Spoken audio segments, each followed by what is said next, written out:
Amosi nokwe janeno marwa mar Ramogi TV machiegni weche manyien makagi kacha odhiambo masani.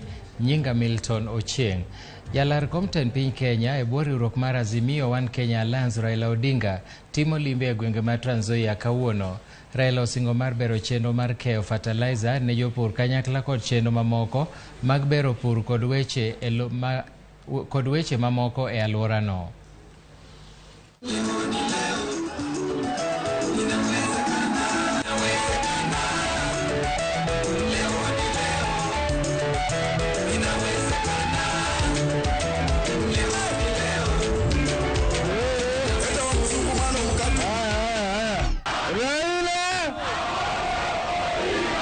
Watu wa Sibanga, mmefurahi kuona baba?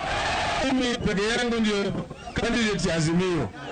Hao wengine wote wanasimama na vyama tofauti. Hapa tulikuwa na candidate bwana Kahoya na natembea. Sahi nimeuliza bwana Kahoya pale na kwa mkutano na amekubali, step down. Mambo ya mahindi, hiyo mambo lazima baba angalie. Mahindi lazima iuze kwa bei ambayo inasaidia mkulima. Na mambo ya kuleta mahindi kutoka ng'ambo lazima isimamishwe. Kuna mahindi ya kutosha hapa Kitale, kuna mahindi ya kutosha huko Wazingishu. Lazima wakulima wapate haki yao. Baba alisema ataleta katiba mpya, alileta ama hakuleta? Baba akasema ataleta devolution, alileta ama hakuleta? Baba akasema ataleta mwanamke wa kwanza kama Deputy President wa Republic of Kenya, ameleta hajaleta?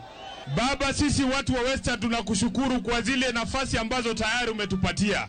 Umetupatia speaker kule Senate Mheshimiwa Marende, umetupatia yule ambaye atashika kibeti ya Kenya Mheshimiwa Oparanya yuko hapa. Na umetupatia bila masharti yoyote. Kuna ndugu zetu wengine wametumwa kwa shamba ya miwa kutafuta miogo. Inaweza kupatikana kweli? Wewe umepanda juu ya mti ya mapera na unatafuta maembe. Inawezekana? Umeinama kwa ng'ombe ya kiume ati unataka kukamua maziwa. Inawezekana kweli? Hapa kuna 70% ya Mudavadi kweli? Leo nawauliza watu wa Sibanga, mnataka tuendelee kukwama na Ford Kenya ama tutembee na Natembea? Tutembee na nani? Ni unajua mimi ni mtu wa mkono yake. Yale yote anasema mimi nitatekele.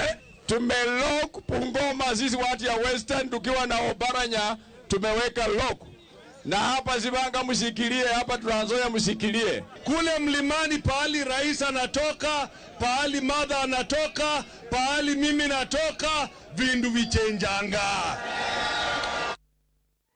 Jalup Raila Odinga Martha Karua odhi nyaka gwenge ma Nakuru kamotere kampen mag Azimio One Kenya Alliance.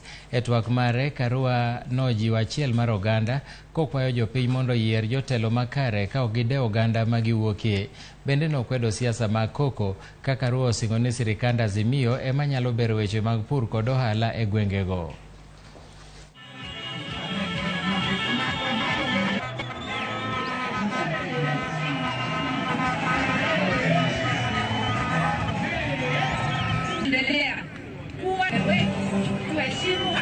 Wewe wanielewa, sichezi na sicheki masaa ya kazi. Kwa hivyo, uelewe umelindwa mahali popote ulipo. Bona wewe ni Mkenya, bona wewe ni binadamu, utalindwa vilivyo. Munya bado atashikilia kilimo na akaongezewa biashara. Sababu nimemwambia kilimo inaenda pamoja na nini? Na biashara. Ufugaji pamoja na nini? Mambo yenu itakuwa inaangaliwa na huyu ndugu yangu mdogo. Na yeye pia hachezi na hacheki masaa ya kazi. Wapinzani wetu kijiji gani Kenya wakafanya kazi wakapata sifa hata kwa kijiji? Hiyo ndio nauliza. Kama kila mahali umepitia duru ni ya ufisadi, wacha kazi ifanywe na wenyewe. Kapod wan mane weche mag siasa, en ni jalup jatend Azimio la Umoja One Kenya Alliance Martha Karua ojiwo singone mar kedo kod mibadhi poni giyudo tend piny Kenya yiero ma higani. Karua ne twak kod riwruoge makedo ne ratiro mag oganda okinyi ma kawuono e boma ma Nairobi, kama nosingo tiyo kodgi mar bero chenro mag telo makare. Walter Nyambaga nigi ler mathoth. Karsario kodeka prario kodadeko kinyi. Martha Karua bedo wendo mare uruoge makerne ratiro mag oganda pachoka mane nigerio mar lero chal mar chenro marge kod kaka gidwaro ni tend piny Kenya oket maine kerne ratiro mag jopiny. Twak ne onywako kanyakla kod weche mibadhi kod uchumi. Jalup jatend Azimio la Umoja One Kenya Alliance Martha Karua osingo tiyo kanyakla kod uruoge makerne ratiro mag oganda ka oramo ni jogo machindi mibadhi osemieno nyaka kawnegi okang' motenre kod chik. We are very safe with you because you have been part of us. And there's something my chair says, which I want to quote, that between right and wrong, there's no neutral ground. Have been raised in civil society. And once you're raised in a certain way, it never really can go out of you.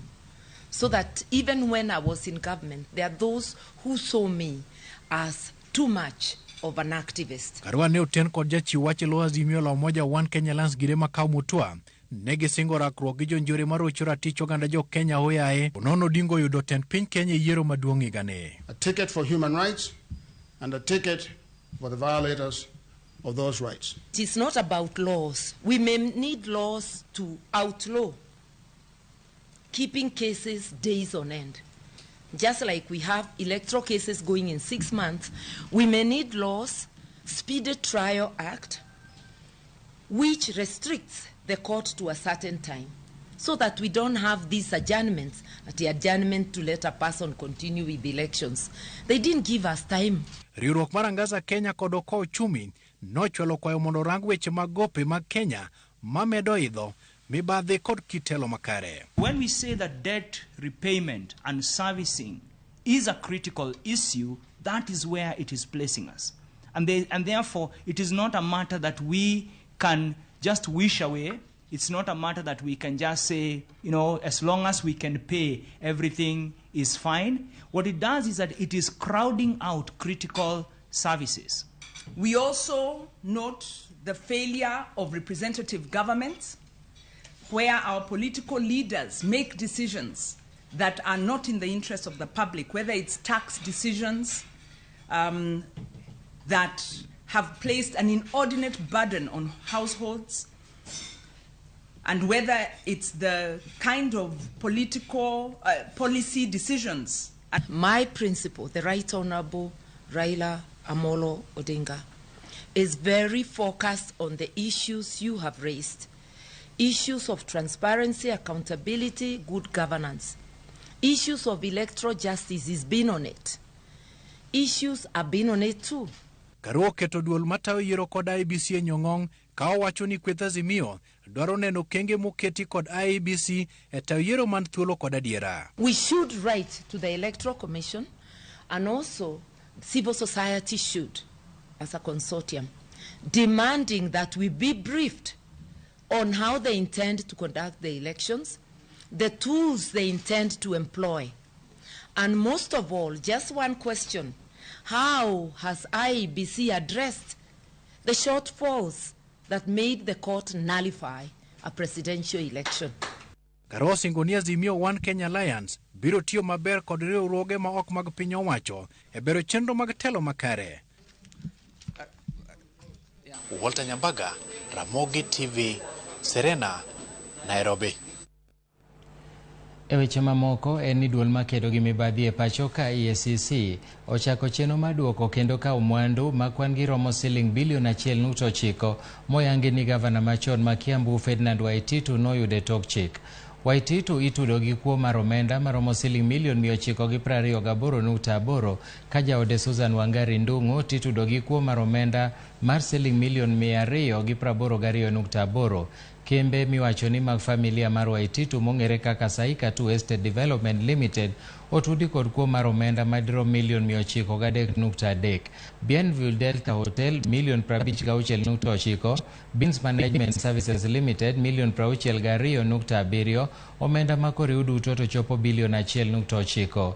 EACC owacho ni Waititu nochoko mwandu kod omenda tok chik e kind higa 2015 nyaka 2020 mago ma ok onyal yango kaka noyudo. EACC wacho ni Waititu noyudo rak mathoth e tok chik komiyo kembe mamoko rak kendo timo ohala kod 10 kaunti manotiyo godo e yako mwandu mag piny owacho.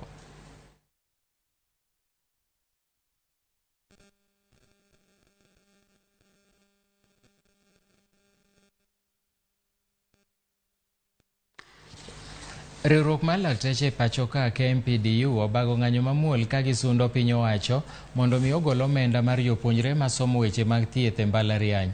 Luoro nitie ni jopuonjre go dipo kolewo ne penj poni sirkal ok ochwalo omenda go mapiyo. Ka gitwak ka kod jofwamb weche, jagoro maduong' mar KMPDU Davji Atela nosewo migawo mar thieth kuom rem golo omenda makamago ne jopuonjre mag thieth maromo 400 kuom thuolo mar higni 3 mokalo. Bende nosingo mar chwalo ng'ur margi kendo juma manyien ne migawo mar thieth ka gibuogo luongo ng'anyo maduong' mar laktache ma pachoka mangima poni migawo mar thieth ok dwa winjo dwaro margi.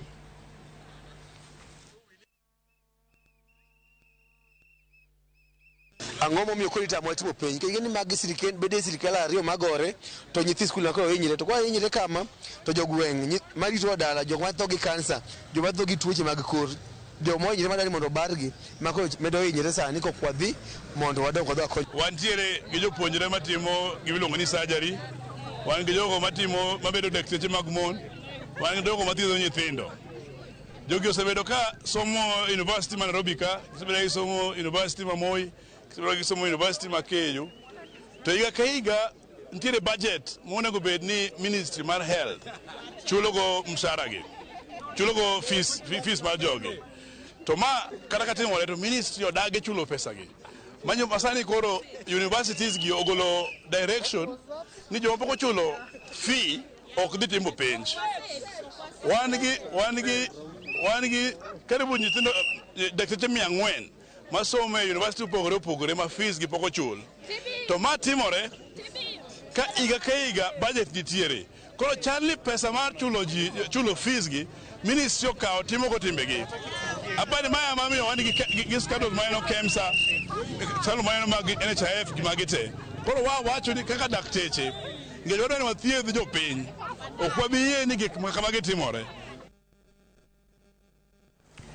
Jodak magweng' ma Kianjogu ward mantiere Salama e kaunti ma Laikipia oyudo resruok kuom chenro mar thieth mar odiechieng' achiel mane obagi e gwenge makono kod duol mar British Army Training in Kenya kata Batuk e riwruok kod serikal mar kaunti no. Jodak goero ma oriwo koda jok manoringo tulo mag siasa ma bende odak e hema noyudo thieth kod nonro mag tuoche mag wang', malaria, midhusi, ngima maber mar oganda kaachiel gi kit chiemo makare e kind mamoko.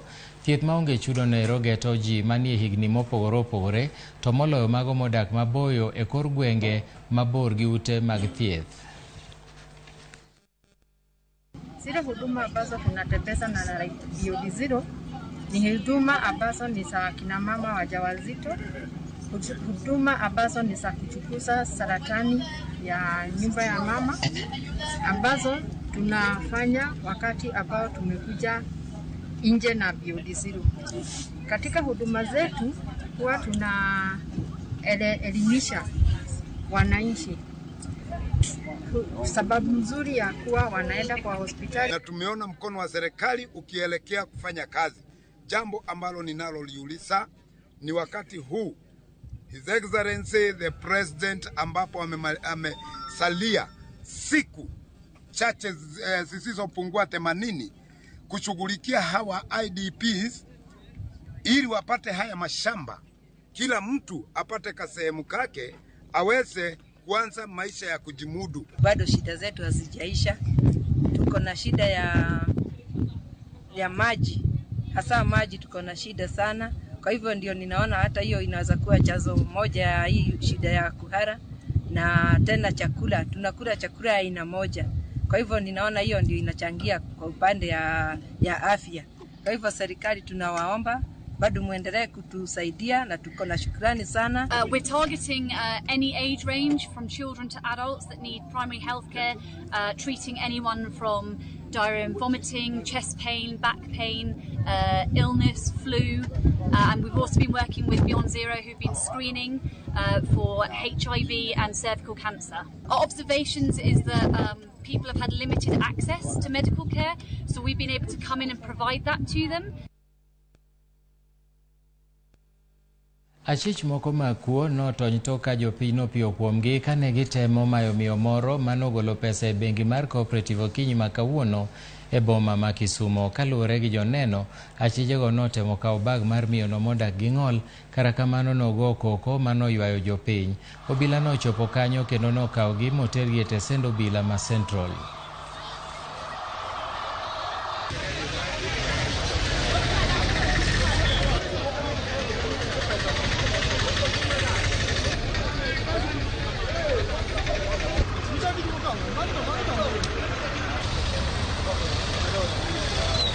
En mama me biro golo pesa ka mama ma chal ka gima ong'ol.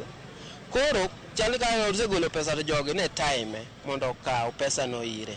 Koro likely maybe okaw kata pesa otony nikech koro mwapenjo ni ong'eyo nade ni mama no dhi golo pesa. En mama mong'ol, gin ji ariyo, ng'at achiel ne wacho ni ng'anda tano ariyo manena, achiel momako achiel modonjo e bank ma embo setere kucha. Jogi kintie wa kaende pile gipimo mana ji kata watimo businesses gi ji matiyo matek mondo mi gima mwandugo ma jogi ma ji oseloso. Koro an akwayo sirikal kanyalo chik mone ntiere gande chon maka no yudu kubet piny kata mane payment ka utimo nono to sirikal ne mako kende dhi utimo lolo udhi duoko penjo no mbele.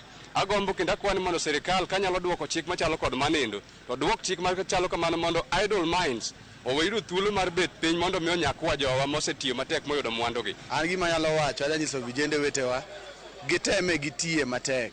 Onge tiende icham luch ng'ato, temi chame luchi kamoro amora mintiere, temi chame luchi nikech kaka aneno gima otimore kani ok ber.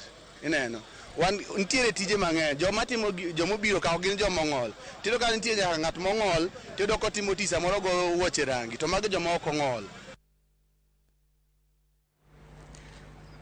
Ramogi mane mabro kelo e giko mar weche manyien ma ka gi kacha odhiambo masani. To kapok atieko, an kod ote moko matindo ma bende wuoronwa ka. Jo Odundo Kanila Kisamo wacho daher penjo daktari nang'o makelo tuo ma cerebral. Mano bro penje seche mabirogo.